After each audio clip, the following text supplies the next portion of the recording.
ഇയാളുമായിട്ടാണ് meeting എന്ന് എന്നോടെന്താ നേരത്തെ പറയാതിരുന്നത്? ഇവനുമായി ഞാൻ മീറ്റിങ്ങിനില്ല. 200 കോടി പോയിട്ട് 20,000 രൂപയുടെ ഡീല് പോലും ഇവനുമായി ഞാൻ ചെയ്യില്ല. ഋഷി ഭയത്തോടെ മറഞ്ഞു നിൽക്കുന്ന ആ വ്യക്തി ആരാണ്?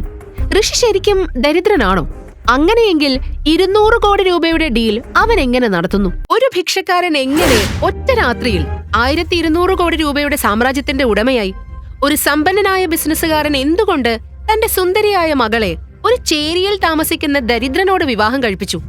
ആ ദരിദ്രന്റെ യഥാർത്ഥ സത്യം പുറത്തു വന്നപ്പോൾ നഗരത്തിലെ സമ്പന്നർ പോലും എന്തുകൊണ്ട് ഭയന്ന് വിറച്ചു?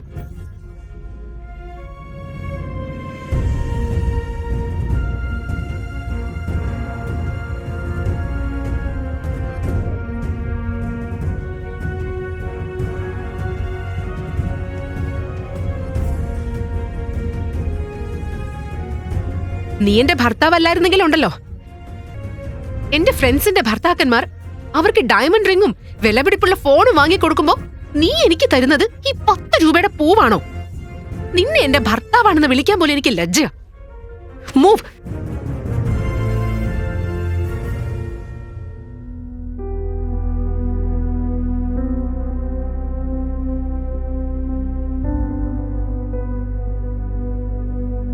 ശ്രീലക്ഷ്മി തന്റെ അച്ഛന്റെ നിർബന്ധപ്രകാരമാണ് ഋഷിയെ വിവാഹം കഴിച്ചത്. പക്ഷെ തന്റെ ഭർത്താവ് ഒരു സമ്പന്നനായ ബിസിനസ്സുകാരനല്ല, ചേരിയിൽ വളർന്ന ഒരു ദരിദ്രനാണെന്നറിഞ്ഞപ്പോൾ അവൾ ഞെട്ടിപ്പോയി. അതിനുശേഷം ഋഷി തന്റെ ഭർത്താവാണെന്ന കാര്യം വീടിന് പുറത്ത് ആരും അറിയരുതെന്ന് ശ്രീലക്ഷ്മി ഒരു നിബന്ധന വെച്ചു.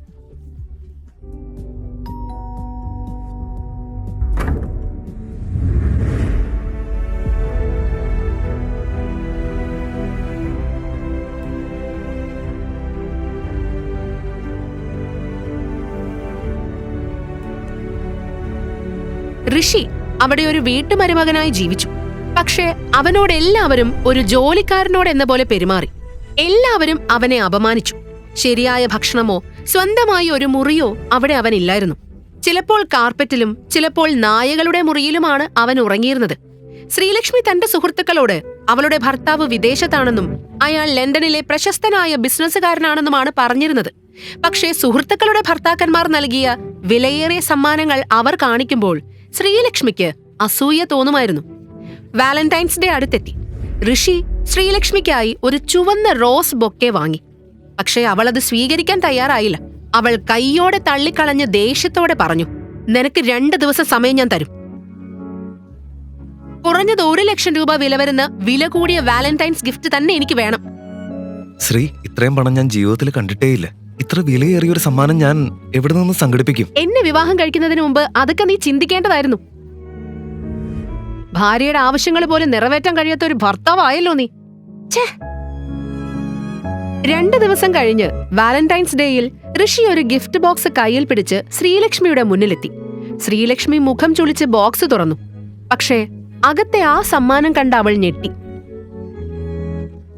ഇത് ജിമ്മി ചൂ സാൻഡൽ അല്ലേ? ഇതിന് 10 ലക്ഷം രൂപ വിലയുണ്ട്. ഇത് നീ എവിടുന്നാ കൊണ്ടുവന്നേ? സത്യത്തിൽ ഇത് ഒറിജിനൽ അല്ല. മാർക്കറ്റിൽ നിന്ന് ഞാൻ വാങ്ങിയ അതിന്റെ ഒരു കോപ്പിയാ. ഇത് ഫേക്കാണ്. ഫേക്ക്? ശ്രീലക്ഷ്മി ദുഃഖഭാവത്തോടെ സാൻഡലുകൾ എടുത്ത് തന്റെ മുറിയിൽ വെച്ചു. പക്ഷെ അതിന്റെ ക്വാളിറ്റി കണ്ടപ്പോൾ ഋഷിയെക്കുറിച്ച് അവൾക്ക് ചെറിയൊരു സംശയം തോന്നി. കാരണം ആ സാൻഡലുകൾ കാണുമ്പോൾ സ്റ്റിച്ചസും ക്വാളിറ്റിയും ഒട്ടും ഫേക്ക് പോലെ തോന്നിയില്ല. പൂർണ്ണമായും ഒറിജിനൽ പോലെ ആയിരുന്നു. ആക്ച്വലി മാഡം, നിങ്ങൾ മിസ്റ്റർ വർമ്മയുടെ ഫ്രണ്ടാണോ? മിസ്റ്റർ വർമ്മയോ? വർമ്മ ഇൻഡസ്ട്രീസിന്റെ ഉടമയാണോ നിങ്ങൾ പറയുന്നത്? പക്ഷെ അദ്ദേഹത്തെ ആരും നേരിട്ട് കണ്ടിട്ടില്ലല്ലോ. ഏറ്റവും വലിയ ആളുകൾക്ക് പോലും അദ്ദേഹത്തോട് സംസാരിക്കാൻ കഴിയില്ല. അല്ല, എനിക്ക് അദ്ദേഹത്തെ അറിയില്ല. പക്ഷെ നിങ്ങൾ എന്താ അങ്ങനെ ചോദിച്ചത്? മാഡം, നിങ്ങൾ കയ്യിൽ പിടിച്ചിരിക്കുന്ന ഈ ബാഗ് ജിമ്മി ചൂ സാൻഡലിന്റെ ബാഗാ. ഒന്ന് നോക്കട്ടെ. ആ, നോക്കിക്കോ. ഇത് സ്പെഷ്യൽ എഡിഷൻ സാൻഡലുകളാണ് madam.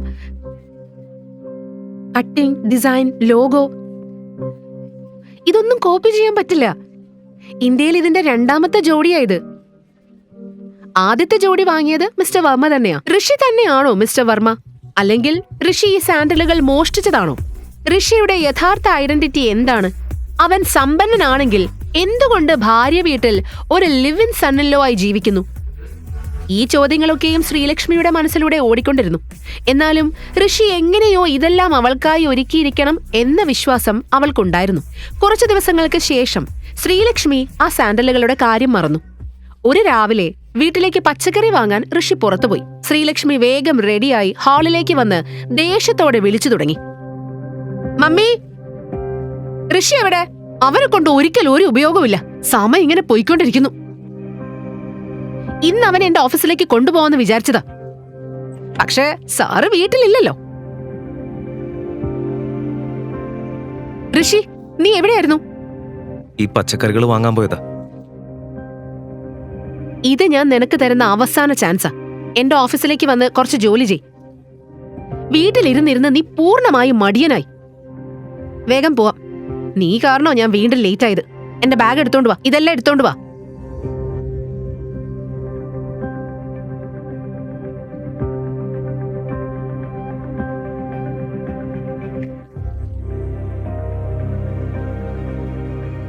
Hi Sarath. Hey Sreelakshmi, നീ എവിടെയായിരുന്നു? ഒരു മണിക്കൂറായി ഞാൻ നിന്നെ കാത്തിരിക്കുക. സോറി ശരത്, ചില ആളുകൾ കാരണം വീട്ടിൽ നിന്ന് ഇറങ്ങാൻ ലേറ്റായി. അതൊക്കെ സാധാരണയല്ലേ, അതിനി എന്തിനാ സോറി പറയുന്നത്? എനിവേസ് ശ്രീലക്ഷ്മി, നോക്ക്, ഞാൻ നിനക്ക് വേണ്ടി ഒരു ഗോർജിയസ് ഭവ്യസാക്ഷി ലെഹങ്ക കൊണ്ടുവന്നിട്ടുണ്ട്. ഇത് ദീപിക അവളുടെ വിവാഹത്തിന് ധരിച്ചതുപോലെയുള്ള അതേ പാറ്റേണാ. നിനക്ക് ഫ്രണ്ടിന്റെ വിവാഹത്തിന് പോകാനുണ്ടല്ലോ, അപ്പോ നീ ഇതിട്ടോ. വൗ ശരത്, ഇത് നീ എനിക്ക് വേണ്ടി കൊണ്ടുവന്നതാണോ? Wow, it's gorgeous. Thank you so much for your gift. ഇതിൽ താങ്ക് യു പറയാൻ മാത്രം എന്താ ഉള്ളത്? നിന്റെ മുന്നിൽ ഇതൊന്നും അല്ലല്ലോ. ഞാൻ എൻ്റെ ഒരു ഫ്രണ്ടിനോട് നേരിട്ട് പറഞ്ഞ് ഡിസൈൻ ചെയ്യിപ്പിച്ചതാണിത്. ഈ ലെഹങ്കയുടെ വില 20 ലക്ഷം രൂപയാ. ഓ മൈ ഗോഡ്, 20 ലക്ഷം രൂപയോ? ശരത്, എനിക്കത് അത്രയും ഇഷ്ടമായി. ഇത് തന്നെ എനിക്ക് വേണമെന്ന് ആഗ്രഹിച്ച ലെഹങ്ക.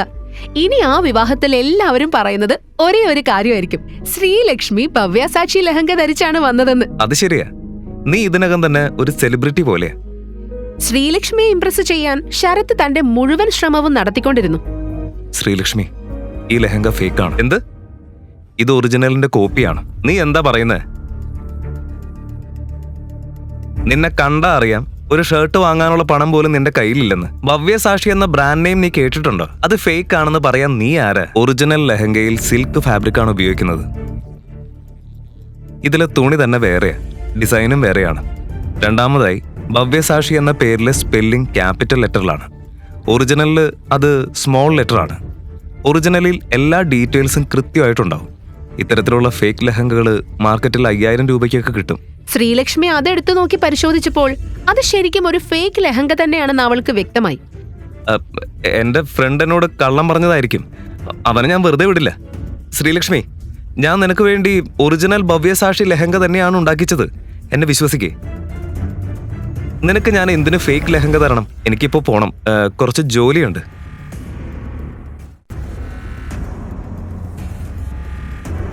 ശ്രീലക്ഷ്മി, ഞാൻ ഇതുവരെ നിനക്ക് ഉപദേശം തന്നിട്ടേയില്ല.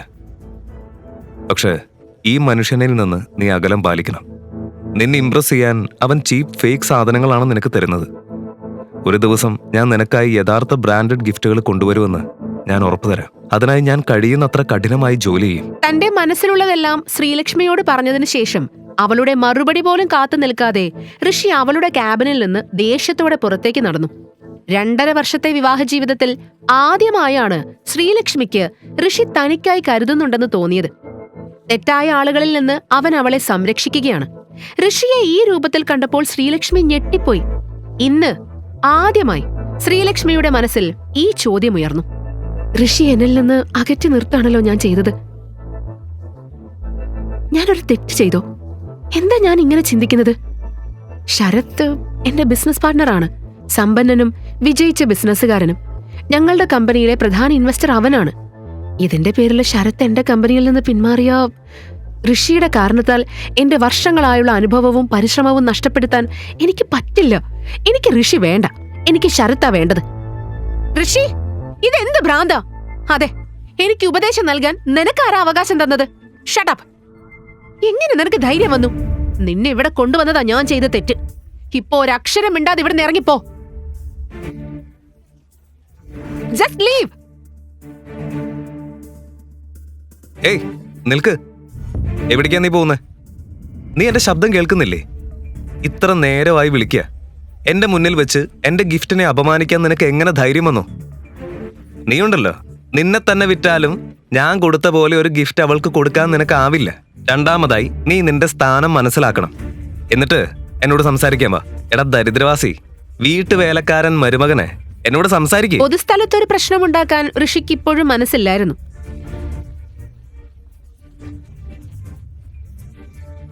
ഒന്നാമതായി എന്റെ പിന്നിൽ നിൽക്കുന്നത് എന്റെ ഭാര്യ. അവളിൽ നിന്ന് അകലം പാലിക്കുന്നതാണ് നിനക്ക് നല്ലത്. രണ്ടാമതായി എന്റെ ഭാര്യയ്ക്ക് നിന്നെപ്പോലെയുള്ളവരിൽ നിന്ന് ഗിഫ്റ്റ് വാങ്ങേണ്ട ആവശ്യമില്ല. അവൾക്ക് വേണ്ടത് വാങ്ങിക്കൊടുക്കാനേ ഞാനുണ്ട്. അതുകൊണ്ട് നിന്റെ ഷോ ഓഫ് നിർത്തിക്കോ. മൂന്നാമതായി പോക്കറ്റിൽ പണമില്ലാത്തപ്പോ ചില്ലറ നാണയങ്ങൾ കിലുക്കി വലിയ ആളാവാൻ ശ്രമിക്കരുത്. അതോടെ ഋഷി ശരത്തിനെ ഒന്ന് തള്ളി മാറ്റി ഓഫീസിൽ നിന്ന് പുറത്തേക്ക് നടന്നു. ഈ നാടകത്തിന് ശേഷം ശ്രീലക്ഷ്മിയും ഓഫീസിനുള്ളിലേക്ക് പോയി. അവൾ ദേഷ്യം കൊണ്ട് തിളച്ചു. അവളുടെ കത്തുന്ന കണ്ണുകൾക്ക് മുന്നിൽ ഋഷിയുടെ മുഖം മാത്രമേ തെളിഞ്ഞു വരുന്നുള്ളൂ. ഋഷിയെക്കുറിച്ച് ചിന്തിക്കുന്നതോടെ അവളുടെ ദേഷ്യം കൂടിക്കൂടി വന്നു.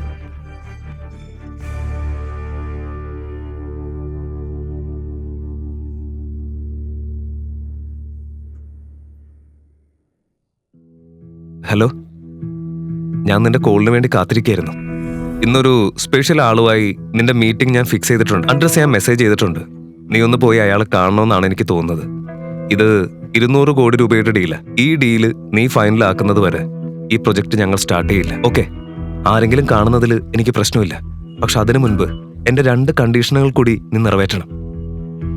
ഒന്നാമതായി, ഇന്ന് തന്നെ ഒരു ഭവ്യസാക്ഷി ലെഹങ്ക എനിക്ക് വേണം.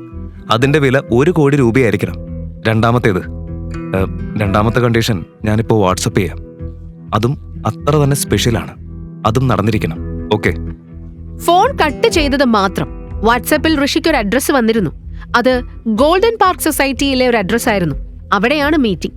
ഗോൾഡൻ പാർക്ക് സൊസൈറ്റി സൂറത്തിലെ അല്ല, ഗുജറാത്ത് മുഴുവൻ ചേർത്താൽ പോലും ഏറ്റവും ലക്ഷറി ആയ സൊസൈറ്റികളിൽ ഒന്നായിരുന്നു. പക്ഷേ ഋഷി അവിടെ ആരെയാണ് കാണാൻ പോകുന്നത് എന്ന കാര്യം അവന് തന്നെ അറിയില്ലായിരുന്നു. ഋഷി ഒരു ടാക്സി പിടിച്ച് ഗോൾഡൻ പാർക്ക് സൊസൈറ്റിയിലേക്ക് പുറപ്പെട്ടു. സൂറത്തിലെ ആളുകൾ മാത്രമല്ല, ഗുജറാത്തിലെ ഏറ്റവും സമ്പന്നരായ ആളുകൾ തന്നെയാണ് ആ സൊസൈറ്റിയിൽ താമസിച്ചിരുന്നത്. നഗരത്തിലെ സമ്പന്ന എലീറ്റ് ആളുകൾ പതിവായി എത്തുന്ന സ്ഥലമായിരുന്നു അത്. ഋഷി അകത്തേക്ക് കടക്കാൻ മുന്നോട്ട് നീങ്ങിയത് മാത്രം സെക്യൂരിറ്റി ഗാർഡ് അവനെ ഗേറ്റിൽ തന്നെ തടഞ്ഞു. ഹേയ്, നീ ആരാടാ? എവിടേക്കാ ഇങ്ങനെ കയറി വരുന്നേ? എനിക്ക് അകത്തേക്ക് പോണം. എനിക്കിവിടെ ഒരു മീറ്റിംഗ് ഉണ്ട്. കള്ളം പറയുന്നതിന് മുൻപ് നിന്റെ അവസ്ഥയൊന്ന് നോക്കിക്കൂടെ? ഇത് ഗോൾഡൻ പാർക്ക് സൊസൈറ്റിയാ. നഗരത്തിലെ ആളുകൾ ഇവിടെ വലിയ കാറുകളിലാണ് വരുന്നത്. നിന്നെ പോലെയുള്ളൊരു ഭിക്ഷക്കാരൻ ഇവിടെ വരുന്നത് ഭിക്ഷ ചോദിക്കാനാണോ? നിന്നെ പോലെയുള്ളവരെ ഞാൻ ഒരുപാട് കണ്ടിട്ടുണ്ട്. ഇപ്പൊ തന്നെ ഇവിടെ നിന്ന് ഇറങ്ങിപ്പോ. ഇങ്ങനെ പറഞ്ഞ ഗാർഡ് ഋഷിയെ ശക്തിയായി തള്ളി. ഋഷി റോഡിൽ നേരെ ഒരു ലക്ഷറി കാറിന്റെ മുന്നിൽ വീണു. കാർ പെട്ടെന്ന് ബ്രേക്ക് ഇട്ടതുകൊണ്ട് ഋഷി ചക്രത്തിനടിയിൽ പെടാതെ രക്ഷപ്പെട്ടു. ആ കാർ മറ്റാരുടേതുമല്ല, ഗോൾഡൻ പാർക്ക് സൊസൈറ്റിയുടെ ഉടമയായ മിസ്റ്റർ ദേവന്റേതായിരുന്നു. എല്ലാവരും അദ്ദേഹത്തെ റിയൽ എസ്റ്റേറ്റ് കിങ് എന്നാണ് വിളിച്ചിരുന്നത്. ഗുജറാത്തിലെ വലിയ കെട്ടിടങ്ങളും സൊസൈറ്റികളും എല്ലാം പണിതത് അദ്ദേഹമായിരുന്നു. കാറിനുള്ളിൽ നിന്നിരുന്ന മിസ്റ്റർ ദേവൻ ഇതെല്ലാം കണ്ടതും പുറത്തിറങ്ങി ഗാർഡിനോട് കത്തിക്കയറി. ഇതെന്താ ഇവിടെ നടക്കുന്നത്? അതും സൊസൈറ്റിയുടെ ഗേറ്റിൽ വെച്ച്. നിനക്ക് തീരെ ബോധമില്ലേ? ഇങ്ങനെ ചെയ്താൽ നമ്മുടെ സൊസൈറ്റിയുടെ പേര് നശിക്കുമെന്ന് അറിയില്ലേ? സർ, ഈ ഭിക്ഷക്കാരൻ അകത്തേക്ക് കയറി വരാൻ ശ്രമിക്കായിരുന്നു. ഞാൻ തടഞ്ഞിട്ടും അവൻ കേൾക്കുന്നില്ലായിരുന്നു. ഋഷി സാർ, നിങ്ങൾ ദയവായി ക്ഷമിക്കണം. സാർ, ഞാൻ നിങ്ങളെ തിരിച്ചറിഞ്ഞില്ല. നിങ്ങൾ വരുമെന്ന് അറിഞ്ഞിരുന്നെങ്കിൽ ഞാൻ തന്നെ വന്ന് സ്വീകരിക്കുമായിരുന്നല്ലോ. നീ മണ്ടനാണോ? ഇദ്ദേഹം ആരാണെന്ന് നിനക്കറിയോ? സാറിന്റെ മുന്നിൽ നീ എന്നെ മാനം കെടുത്തി. ഇപ്പൊ തന്നെ നിന്നെ ഞാൻ ജോലിയിൽ നിന്ന് പുറത്താക്കും. ഏയ്, ഇതിൽ അവനെയും കുറ്റം പറയാൻ പറ്റില്ല. എന്റെ ഈ അവസ്ഥ കണ്ട ആരും എന്നെ ഒരു ഭിക്ഷക്കാരനാണെന്ന് തന്നെയായിരിക്കും കരുതുക. പക്ഷെ സാർ, നിങ്ങൾ ഈ ഒരു അവസ്ഥയിൽ എങ്ങനെ എത്തി? 4 വർഷം മുൻപ് നിങ്ങളെ കണ്ടപ്പോ നിങ്ങൾ പൂർണ്ണമായും വേറെയായിരുന്നു. ഇപ്പോ മിസ്റ്റർ ദേവൻ, ചില കാര്യങ്ങൾ സംഭവിച്ചു. അത് എനിക്കിപ്പോ പറയാൻ കഴിയില്ല. പക്ഷെ ഉടൻ തന്നെ എല്ലാം മാറും. ഇപ്പോ എനിക്കൊരു മീറ്റിങ്ങിനായി അകത്ത് പോകണം. ഞാൻ നിങ്ങളെ പിന്നെ കാണാം. Okay sir, sure.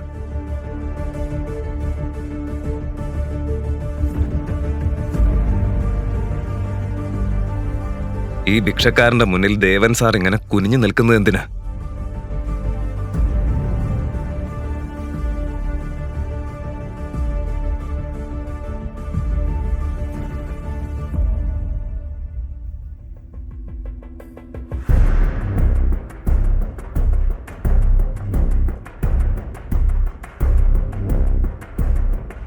ഇയാളുമായിട്ടാണ് മീറ്റിംഗ് എന്ന് എന്നോടെന്താ നേരത്തെ പറയാതിരുന്നത്? ഇവനുമായി ഞാൻ മീറ്റിങ്ങിനില്ല. 200 കോടി പോയിട്ട് 20,000 രൂപയുടെ ഡീല് പോലും ഇവനുമായി ഞാൻ ചെയ്യില്ല. ഋഷി ഭയത്തോടെ മറഞ്ഞു നിൽക്കുന്ന ആ വ്യക്തി ആരാണ്? ഋഷി ശരിക്കും ദരിദ്രനാണോ? അങ്ങനെയെങ്കിൽ 200 കോടി രൂപയുടെ ഡീൽ അവൻ എങ്ങനെ നടത്തുന്നു? അല്ലെങ്കിൽ ഋഷി സമ്പന്നനാണെങ്കിൽ എന്തുകൊണ്ട് ഭാര്യ വീട്ടിൽ ഒരു ദരിദ്രനെ പോലെ ജീവിക്കുന്നു? ശ്രീലക്ഷ്മി ഋഷിയുടെ യഥാർത്ഥ സത്യമറിഞ്ഞാൽ എന്ത് സംഭവിക്കും? ഋഷി എന്തിനാണ് ശ്രീലക്ഷ്മിയെ വിവാഹം കഴിച്ചത്? ഈ ചോദ്യങ്ങളുടെയൊക്കെ ഉത്തരമറിയാൻ കേൾക്കൂ കോടീശ്വരൻ പോക്കറ്റ് FM-ൽ മാത്രം. Download the app. Link in description.